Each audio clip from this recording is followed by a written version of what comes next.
मित्रों, आप सभी को पंकज भट्ट का नमस्कार। आज मैं आपको प्रतियोगी परीक्षा में 60 से 75% अंक लाने के लिए जो 10 मंत्र हैं उनमें से एक मंत्र है तुक्का लगाना। तुक्का कब, कहाँ व कैसे लगाना है, वह हमें तुक्का लगाने की क्यों ज़रूरत है, इस पर आज चर्चा करेंगे। तो बने रहिए मेरे साथ और करते हैं आज का टॉपिक स्टार्ट। सरकारी शिक्षक बनने के लिए 10 मंत्रों का साथ होना बहुत ज़रूरी है और उनमें से एक मंत्र है तुक्का लगाने का। अगर आपके पास भी तुक्का लगाने का आर्ट है तो आप अपने अंकों में 25 से 30% तक की बढ़ोतरी आसान तरीके से कर सकते हैं। अब हम समझते हैं कि हमें तुक्का लगाने की ज़रूरत क्यों है। साथियों, आरपीएससी या जो भी आयोग होते हैं वह इस तरीके से पेपर बनाते हैं कि 50% प्रश्न तो आपको अधिकतर किताबों में आपके कोचिंग सेंटर के नोट्स में मिल जाएंगे। अगर आपकी बेसिक तैयारी अच्छी है तो आप उन प्रश्नों को आसानी से हल कर सकते हो और 50% तक के नंबर आप ला सकते हो। और हम बात कर रहे हैं 60 से 75 की मेरिट की, जहाँ पर भी औसत मेरिट है वह 70 के आसपास रहती है। तो साथियों, हमें 50% नंबर तो हम इजीली ला सकते हैं, चाहे हम कोचिंग करें या नहीं करें। हमारी अगर सेल्फ तैयारी भी अच्छी है तो हम 50% अंक इजीली ला सकते हैं।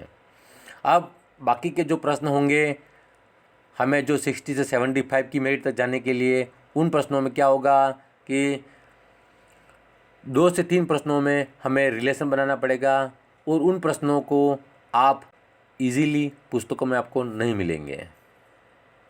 आपको कई पुस्तकें ढूंढनी पड़ेंगी और कई दिनों तक आपको आगे पीछे भी वेट करना पड़ेगा कि हमें इस की में मिल जाएं, उधर से जो कोचिंग सेंटर है उनकी की में मिल जाएं, तो हम प्राप्त कर सकते हैं। तो हम जो आरपीएससी पेपर बनाती है वह 4 कैटेगरी में बनाती है, ABCD।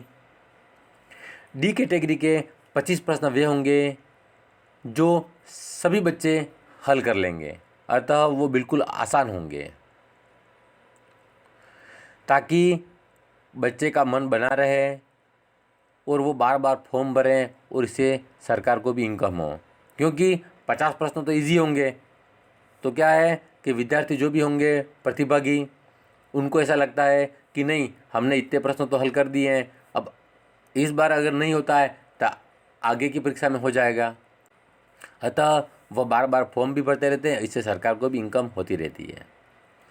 अब सी कैटेगरी के 25 प्रश्न वे होंगे कि जिनकी हल्की फुल्की तैयारी है तथा जिनका इंटरेस्ट है वही बच्चे कर पाएंगे। उसके ऊपर के 25 प्रश्न वैसे होंगे जिनके पास तुक्का लगाने का आर्ट है, जिनके पास नियमित अध्ययन का साथ है, वही बच्चे कर पाएंगे। और इसके ऊपर के 25 प्रश्न वे होंगे जो कई सालों से मन लगाकर बिल्कुल ध्यान से तैयारी कर रहे हैं और जो गॉड गिफ्टेड हैं और जिनके पास 10 मंत्रों का भी पूरा पूरा साथ है, वही कर पाएंगे। अब हम जो पेपर का पैटर्न है उसके अनुसार ही हमारे पास जो प्रतिभागी हैं वो भी 4 तरह के हैं, ABCD। अब ऊपर के जो 1 नंबर पे 5 से 10 प्रश्न हैं, उनके उत्तर आपको कहीं से भी उपलब्ध नहीं होंगे। आप भले किताबों में ढूंढ लो, आपके कोचिंग सेंटर से भी प्राप्त हो जाएंगे, लेकिन उनका जो अंतिम डिसीजन होगा वह आरपीएससी के पास होगा। अतः 10 प्रश्नों को तो आप छोड़ ही दीजिए। उसके नीचे ए कैटेगरी है। ए कैटेगरी के बच्चे वे हैं जिनका मकसद सिर्फ एक ही परीक्षा तक है कि मुझे IAS बनना है, RS बनना है, कॉलेज लेक्चरर बनना है, फर्स्ट ग्रेड व्याख्याता बनना है। इस तरीके से उनका जीवन में एक ही लक्ष्य होता है और वह कई सालों से उसी सिलेबस को फॉलो करते हैं और उनका जो एरिया है वो बहुत मजबूत हो जाता है और वो इजीली सेलेक्टेड हो जाते हैं। इससे नीचे है बी कैटेगरी के प्रतिभागी।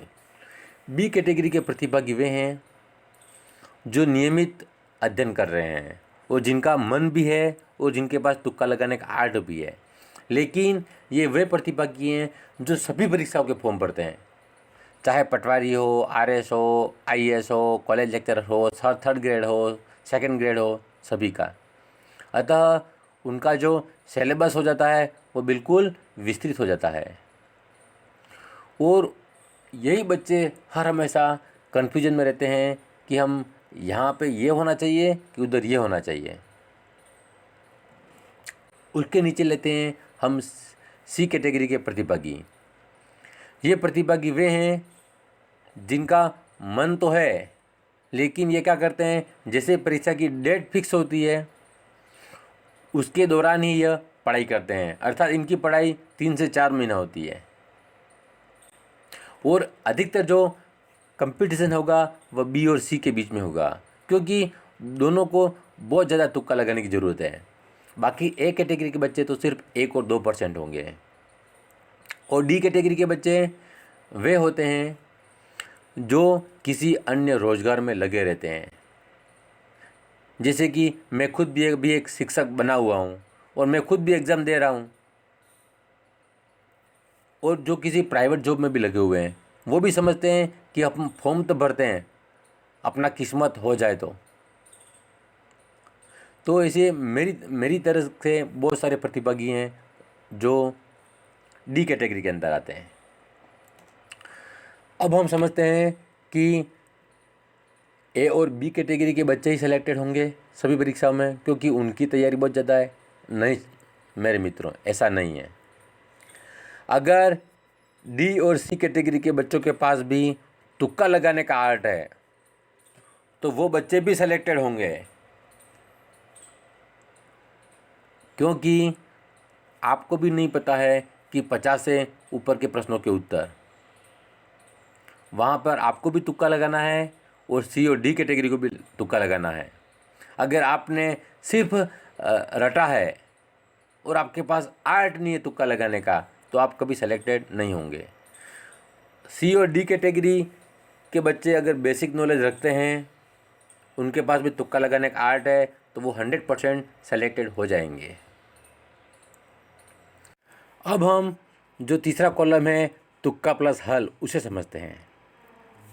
जो डी कैटेगरी के बच्चे हैं उन्हें जैसे कि जो रेड कलर से हाईलाइट कर रखा है उसे देखिए, वो 25 प्रश्न तो आसान तरीके से उन्हें आते हैं। अब उन्हें 70 की मेरिट तक पहुंचने के लिए लगभग 40 प्रश्नों के आसपास उन्हें करने ही पड़ेंगे, तो उन्हें 40 प्रश्नों में तुक्का लगाना ही पड़ेगा, तभी वो उस मेरिट तक पहुंचेंगे। उसके ऊपर सी कैटेगरी के बच्चे हैं जो 50 प्रश्न तो उनको आते हैं और वो भी जानते हैं कि मेरिट 60 से 75 के बीच में जाएगी, तो उन्हें लगभग 20 प्रश्नों में तुक्का लगाना पड़ेगा। और ये बच्चे होते हैं सी कैटेगरी वाले, वो ज़्यादा तुक्का नहीं लगाते हैं, क्योंकि उन्हें 50 तो उनका कॉन्फिडेंस है कि हमारे राइट हैं। उसके ऊपर 20 प्रश्न हैं, वो 20 में ही तुक्का लगाएंगे, 20 के आसपास, क्योंकि वो समझते हैं कि नहीं, हम ज़्यादा तुक्का लगा देंगे तो कहीं हमें माइनस चले गए तो हमारी समस्या हो जाएगी। अतः ये बच्चे तो फिक्स हैं 20 के आसपास ही तुक्का लगाएंगे। और सबसे ज़्यादा कन्फ्यूजन भी सी कैटेगरी को रहता है, क्योंकि उन्हें 50 कंठस्थ याद हैं, बाकी के तुक्का लगा कर बनाएंगे। उसके ऊपर है बी कैटेगरी।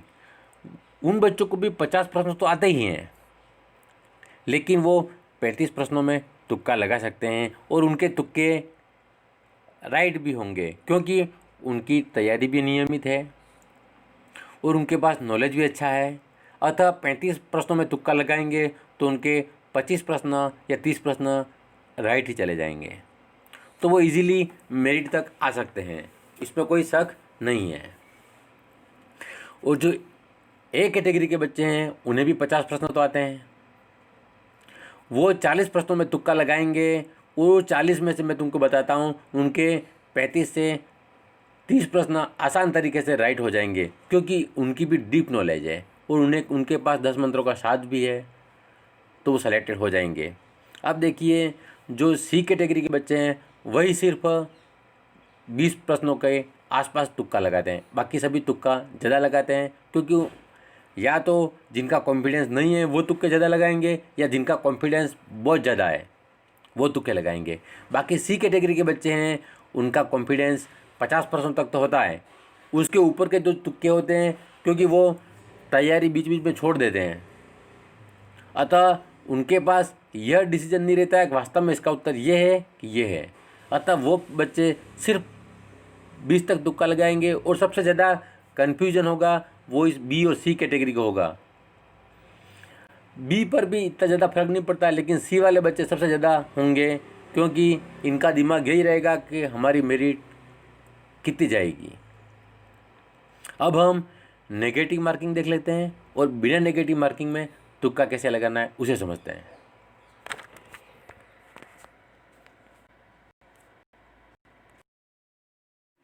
अब हम सबसे पहले नॉन नेगेटिव मार्किंग को समझते हैं। जैसे कि रीट एग्ज़ाम में 150 प्रश्न होंगे और उनमें कोई भी माइनस मार्किंग नहीं होगी। आपको उसमें 150 प्रश्नों में से 75 से 80 प्रश्न, अगर आपकी तैयारी ठीक है तो आपको सीधा सीधा आ जाएंगे, और उनके उत्तर भी आपको इजीली पासबुकों वगैरह में भी मिल जाएंगे। बाकी प्रश्नों को करने के लिए आपको तुक्का लगाना पड़ेगा, अतः 2 से 3 उत्तरों में आपको रिलेशन बनाना पड़ेगा और फिर आपको हल करना पड़ेगा। अब हम समझ लेते हैं कि 150 में से आपके 75 राइट हैं, तो आपके 50% तो इजीली बन गए। लेकिन आपको पहुंचना है 60 से 75 के बीच में, तो आपको तुक्का लगाना पड़ेगा। अगर आपने तुक्के सही लगा दिए तो आपका 100% सिलेक्शन है, क्योंकि अगर एक नंबर भी आपका ज़्यादा आता है तो एक नंबर से 2 से 3 हज़ार बच्चे आगे पीछे हो जाएंगे। अतः एक नंबर भी बहुत मायने रखता है मित्रों। अतः जो रीट एग्ज़ाम है उनके विद्यार्थियों को तो पूरे 150 के 150 प्रश्न हल करने हैं। अगर आप पूरे प्रश्न कर लोगे तो भी आपके माइनस में अंक नहीं जाने वाले हैं, और न ही आपके कोई अंक कटने वाले हैं। लेकिन तुक्का हमेशा सही दिशा में लगाओगे तो आपकी जो मेहनत है वह सफल हो जाएगी, और आप भी मेरे साथ में सरकारी पद पर आ जाओगे। अब बात करते हैं हम नेगेटिव मार्किंग की। कई एग्ज़ाम जिनमें नेगेटिव मार्किंग होती है उनमें से 1/3 अंक काट लिया जाता है, और उनमें से प्रत्येक प्रश्न मान लो 2 अंक का है, तो हम 3 प्रश्नों का उदाहरण लेते हैं। मान लो आपके 3 प्रश्नों में आपने तुक्का लगाया और तीनों प्रश्न आपके राइट चले गए, तो आपको 2 6 अंक सीधे प्राप्त हो जाएंगे, और 6 अंक बहुत ज़्यादा मायने रखते हैं। अगर मान लो जैसे कि सीरियल नंबर 4 में आपके पास 3 प्रश्न हैं, 3 प्रश्नों में आपने तुक्का लगाया, आपको आपके तीनों 3 प्रश्न गलत चले गए, तो आपको 6 नंबर तो वैसे भी नहीं मिलने वाले थे, क्योंकि आप अगर तुक्का नहीं लगाते तो भी आपको 0 अंक मिलता, तो 6 नंबर तो नहीं मिलते। लेकिन अब सीरीज 5 में देखिए, 6 नंबर का 1/3 यानी कितना होगा, -2। सिर्फ आपका 2 नंबर का आपको नुकसान होगा। 6 का वैसे भी आपको हो रहा था, क्योंकि आप उसको हल नहीं करते तो भी आपको 6 नंबर तो नुकसान हो ही रहे थे। लेकिन 2 नंबर का आपने जितना अंक अर्जित किए हैं उसमें से 2 नंबर के अंक आपसे काट लिए जाएंगे, अतः यहाँ पर 2 नंबर का नुकसान होगा। अब सीरियल नंबर 6 पर देखिए, मान लो आपने 3 प्रश्न किए हैं, उसमें से सिर्फ 1 प्रश्न राइट है तुक्का लगाने पर, तो आपको सीधे 2 अंक मिल गए, और जो बाकी बचे हैं 2 प्रश्न वो गलत हो गए, तो 4 का 1/3 किया तो सिर्फ 1.33 अंक ही कटेगा, फिर भी आप 0.50 से लगभग ऊपर रहोगे। अतः तुक्का लगाने में बहुत ज़्यादा फ़ायदा है। लेकिन अब तुक्का कहाँ लगाना है एक बार वो देखिए। साथियों, हमारे पास किसी भी प्रश्न के 4 ऑप्शन होते हैं। 4 ऑप्शन में से अगर आपको 2 ऑप्शन करीब करीब लगते हैं तो आपको तुक्का लगाना चाहिए, लेकिन उन 2 ऑप्शन में भी से भी आपको कहाँ सावधानी रखनी है वो आपको मैं आगे आने वाले एग्जाम्पल में बताऊंगा। क्योंकि 4 ऑप्शन है, 4 में से अगर आपको 2 तो सीधे आपने काट लिए, 2 में से हेड और टेल बचा, उसमें से आपको तुक्का 100% लगाइए, क्योंकि आपको उसमें बहुत फ़ायदा होगा।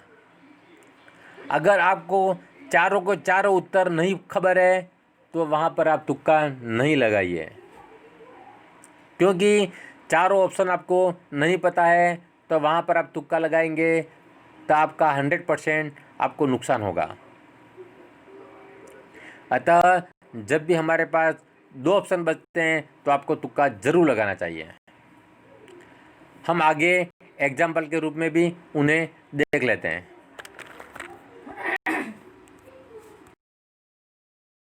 नीचे दी गई संख्या में इकाई का अंक होगा 145 की घात 555।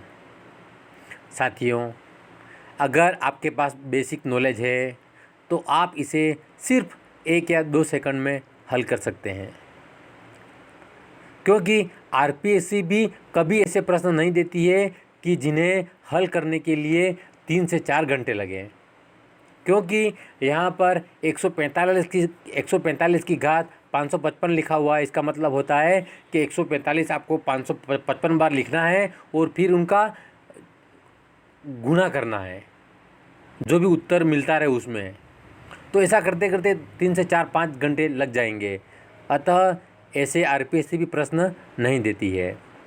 तो हमें सिर्फ बेसिक नॉलेज रखनी है और हमें थोड़ा सा दिमाग दौड़ाना है कि इकाई का अंक किसे कहते हैं, इधर से इकाई का अंक या आगे से। तो हर हमेशा हमें जो 5 लिखा हुआ है उधर से हम इकाई का अंक गिनेंगे। तो 5 की टेबल देखिए, 5 को कितनी भी बार आप लिखोगे या तो 5 आएगा या 0 आएगा, उसके अलावा इकाई का अंक कुछ भी नहीं होगा उसमें। आप देखिए टेबल में उसकी। अब हमें यह सोचना है कि 5 की घात 5 है, अर्थात 5 को 5 बार लिखेंगे तो उत्तर कितना आएगा 25। तो 25 में हमारा इकाई का अंक क्या हो गया 5। तो हमारे पास 2 उत्तर है, 9 और 3 तो कहीं पे भी 5 की टेबल में नहीं आ रहे हैं, इसलिए हम यहाँ पे आश्वस्त हैं कि 9 और 3 तो कभी उत्तर होंगे ही नहीं। अब 0 और 5 है तो 0 और 5 में हमें खबर है कि 5 की टेबल 5 बार बोलेंगे 25 आएंगे और 25 में 5 है, तो हमें सिर्फ तुक्का लगा सकते हैं सीधा 5 और हमारा उत्तर जाएगा बिल्कुल सही। अगर आप इस तरीके से तुक्के लगाएंगे तो साथियों 100% आप 25 से 30 प्रश्न इजीली कर पाओगे। आगे और देखिए एग्जाम्पलों को।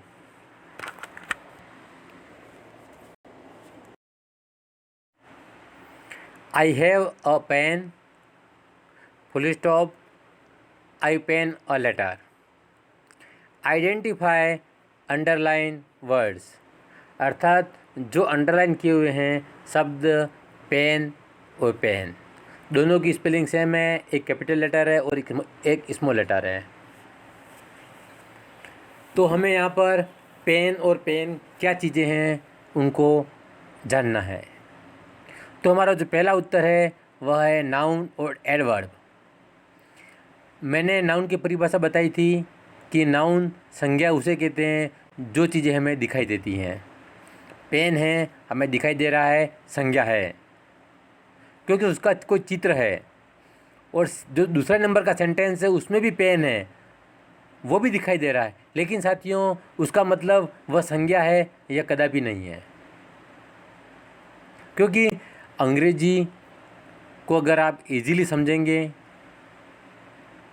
तो आपके जो प्रश्न हैं 100% सही होंगे। क्योंकि देखिए बेसिक नॉलेज ये कहती है कि अगर नाउन है तो उसके पहले आर्टिकल होगा।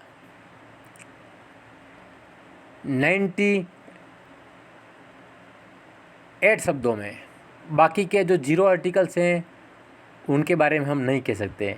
लेकिन यहाँ पर आर्टिकल लगा हुआ है, इसका मतलब ये 100% नाउन होगा। तो हमारा जो पहला उत्तर है वो तो सीधा नाउन हो गया, क्योंकि हमारे पास यहाँ पर 4 ऑप्शन दे रखे हैं, जिनमें 3 ऑप्शन में थे नाउन है और चौथा ऑप्शन वर्ब है। आगे तो जो चौथा ऑप्शन है उसे तो आप काट ही दीजिए, क्योंकि ये तो हो ही नहीं सकता। अब बचे हमारे पास 3 नाउन आगे से।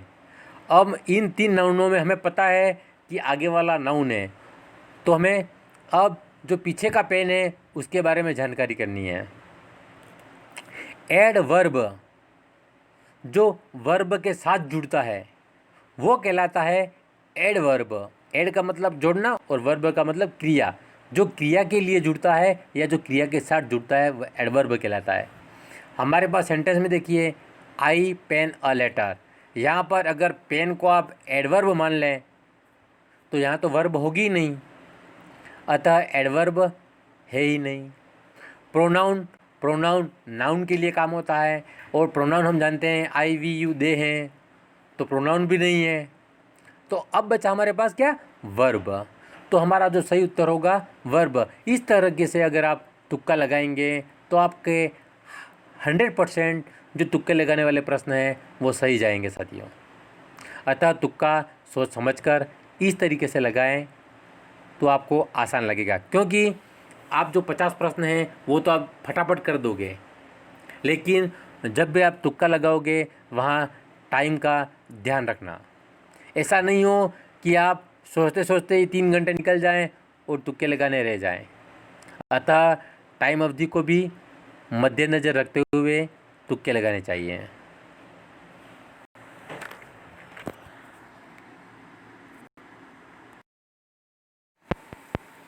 शिक्षण में मैजिक लैंटर्न का प्रयोग किया जाता है। अगर आपके पास शिक्षण से संबंधित या टीचिंग एड से संबंधित कोई भी प्रश्न आए तो हमें सबसे पहले यह समझना है कि हमारा कार्य किस तरह का है तथा हमारा उद्देश्य क्या है। जैसे कि शिक्षण अर्थात टीचिंग करवाने में मैजिक लैंटर्न का प्रयोग क्यों किया जाता है, तो चित्र को छोटा करने के लिए। अगर चित्र छोटा हो जाएगा तो बच्चों को दिखाई नहीं देगा, तो ये पॉइंट तो हो ही नहीं सकता। कमरे में उजाला करने के लिए 99% जो विद्यालय हैं वो दिन में चलते हैं, जहां अधिकतर कमरों में रोशनदान की व्यवस्था की हुई होती है। अतः यह भी इसका उत्तर नहीं होगा। चित्र पर प्रकाश डालने के लिए वैसे उजाला रहता है, प्रकाश डालने की ज़रूरत रहती नहीं है। तो जो चित्र को बड़ा करने के लिए, क्योंकि जो कॉपियाँ हैं जो उसमें कई डायग्राम होते हैं, किताबों में बहुत सारे डायग्राम होते हैं, उन चित्रों को सभी बच्चे देख सकें, इस हिसाब से चित्र को बड़ा करने के लिए मैजिक लैंटर्न का प्रयोग किया जाता है। अतः हमारा जो सही उत्तर है वह क्या है, मैजिक लैंटर्न। तो जो भी टीचिंग एड वगैरह होते हैं उनके उत्तर हमें इसी तरह समझ कर देने हैं कि वास्तव में हमारा शिक्षा का उद्देश्य क्या है और ये किस तरह रिलेटेड है, तो ही हमें पूरे में से पूरे नंबर मिलेंगे।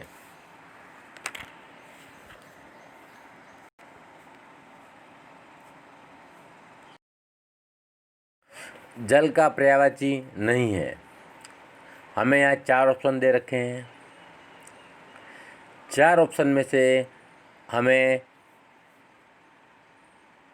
चारों के जो छोटे रूप है उन्हें हमें ध्यान है, लेकिन जो जीवन है वह हमें अक्सर देखने को नहीं मिलता। बाकी नीर, पानी और सलिल तो हमने देखा है। अब अधिकतर बच्चे सीधा जीवन पे राइट कर देते हैं, तो वह गलत हो जाएगा। अतः हमें तुक्का लगाने की ज़रूरत कहाँ है बताओ। जब भी हमें कन्फ्यूजन लगे, एक बार हिंदी के अंदर जो शब्द हैं शुद्धि, उन्हें देखनी बहुत ज़रूरी है। अगर आप बिना देखे कर दोगे तो गलत हो जाएगा। जो हिंदी है उसमें अब नीर, सलील तो हमने अधिकतर सुना है, पानी भी सुना, लेकिन जीवन नहीं सुना है, तो जीवन कर देते हैं। लेकिन जीवन तो उसका है रूप, पानी नहीं है।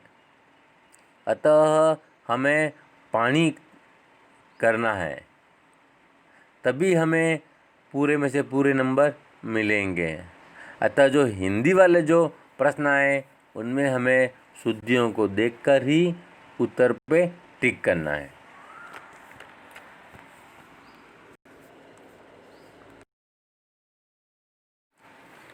आंध्र प्रदेश की वर्तमान राजधानी है।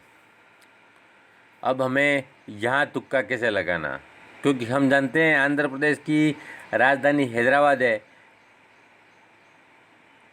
तेलंगाना तो राज्य है, हो ही नहीं सकता वो। राजस्थान भी राज्य है, हो ही नहीं सकता। अतः दो तो सीधे निकाल दो। अब बचे हमारे पास दो ऑप्शन, हैदराबाद और अमरावती। अब दोनों में हमें तुक्का लगाना ही पड़ेगा, क्योंकि अधिकतर बच्चे तो राज्यों के नाम और राजधानियाँ पढ़ते ही नहीं हैं। अब आंध्र प्रदेश की वर्तमान राजधानी पूछा है, इसका मतलब है हैदराबाद नहीं होगा, क्योंकि वहाँ ऑप्शन दे दिया है कि हमें दिमाग पे थोड़ा जोर डालना है, क्योंकि हैदराबाद से तेलंगाना अलग हुआ था। तो है आंध्र प्रदेश की वर्तमान राजधानी क्या हो गई, अमरावती। जब भी हमारे पास 4 ऑप्शन दिए हों, उनमें से अगर 2 तो हमें परफेक्ट पता हो, जैसे कि तेलंगाना और राजस्थान राज्य हैं, ये हो ही नहीं सकते। अब बचे 2 ऑप्शन, हैदराबाद और अमरावती, तो आपको यहाँ पे 100% तुक्का लगाना चाहिए, क्योंकि 2 में से 1 तो राइट होना ही है। इसलिए यहाँ पर चांस लेना चाहिए।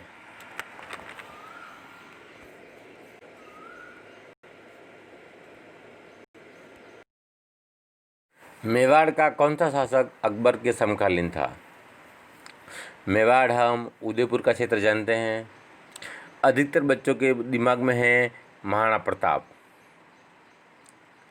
सीधा सीधा वह महाराणा प्रताप कर देते हैं और यहाँ पर हमारा उत्तर गलत हो जाता है, क्योंकि साथियों एक बार समझो कि अकबर का समकालीन शासक, और जब भी हमारे पास उपयुक्त तीनों या उपयुक्त सभी ऑप्शन हो, तो हमें जो भी ऑप्शन दे रखे होते हैं उन पे सोचना चाहिए, क्योंकि आपके 100 प्रश्नों में से 4 या 5 प्रश्न ऐसे होंगे जिसमें उत्तर होगा उपयुक्त सभी। तो उन वाले प्रश्नों में हमें तुक्का लगाने के लिए थोड़ी सी सावधानी रखनी है। अगर आपको 4 ऑप्शन है और आपको 2 ऑप्शन जैसे कि उसमें आपको परफेक्ट लगें, तो आपको उपयुक्त सभी पे ही राइट करना है, और 99% तुक्के में यह कामयाब होगा, क्योंकि यह पूरा फार्मूला आजमाया हुआ है।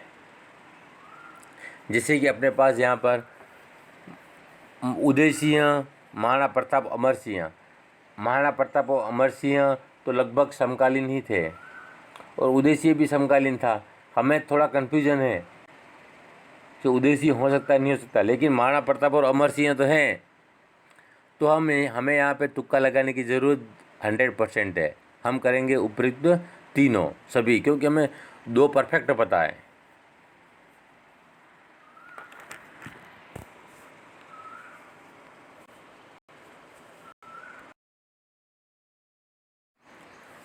कौन सा दृश्य श्रव्य साधन है? यहाँ पे फिर अपने पास जो सभी के उत्तर के लिए वही ऑप्शन है। यहाँ पर मैंने अभी बात की थी, जब भी हमें 2 उत्तर पता हो तो हमें सभी वाले प्रश्नों में जो सभी हैं उसी पे टिक करना है। जैसे दृश्य का मतलब होता है जो हमें दिखाई देता है, और श्रव्य का मतलब होता है जो हमें सुनाई देता है। तो ऐसे कौन से साधन हैं जो हमें दिखाई भी देते हैं और सुनाई भी देते हैं टीचिंग एड के अंदर। तो जैसे कि हमें चलचित्र एकदम शुद्ध हिंदी है, इसलिए हमें इस पे थोड़ा कन्फ्यूजन रहता है। लेकिन टेलीविज़न टीवी है, उसको हम देख भी सकते हैं और सुन भी सकते हैं। ये तो सही है, राइट है। अभिनय क्या होता है? एक्टिंग। जैसे कि कोई एक्टर एक्टिंग करता है तो हमें दिखाई भी देता है और सुनाई भी देता है। दो उत्तर हमारे यहाँ पे बिल्कुल सही है। अब चलचित्र पे हमें थोड़ा कन्फ्यूजन है। चलचित्र माने हो सकता है उसमें आवाज़ हो, नहीं हो, लेकिन चलचित्रों के 99% में आवाज़ होती हैं। अतः हमारा जो उत्तर होगा वह है सभी।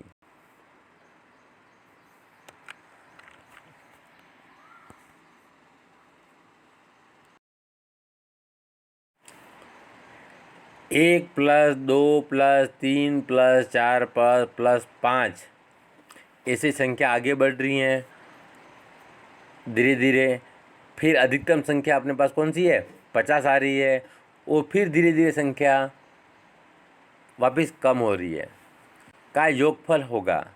साथियों, गणित के जो सवाल आए उनमें हमें तुक्का लगाने के लिए सबसे पहले यह सोचना चाहिए कि ये संख्या बहुत बड़ी है। अगर आपको गणित में फॉर्मूला पूरा पता हो तो ही तुक्का लगाना, वरना जो ऐसी संख्याएं होती हैं उनमें तुक्का लगाने की ज़रूरत नहीं है, क्योंकि वहाँ पर आपके 100% गलत होने के चांस हैं। अतः ऐसे प्रश्नों में तुक्का लगाने की ज़रूरत नहीं है। अगर आपको पहले से जानकारी है तो इस प्रश्न को हाथ लगाना। अब यहाँ पे जैसे कि फॉर्मूला क्या है? जो अधिकतम संख्या है उसका वर्ग करके इसका उत्तर निकल जाएगा। जैसे अधिकतम संख्या कौन सी है? 50, तो 50 × 50 किया तो 2500 हमारा उत्तर आ गया। इस टाइप के जो प्रश्न होते हैं उनमें। लेकिन अगर आपको नहीं पता है तो गणित के सवालों को हमें छेड़ना नहीं है।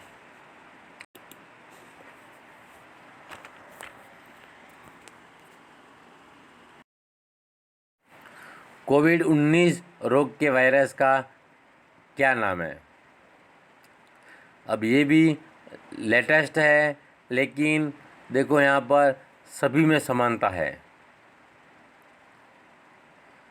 उसका उत्तर लगभग 1 या 2 बच्चे ने दिया था 3000 में से। अतः हमें ऐसे प्रश्नों को भी नहीं छेड़ना चाहिए जिनके बारे में हमें जानकारी नहीं हो, क्योंकि ये लेटेस्ट है। लेटेस्ट में जब चारों ऑप्शन समान हो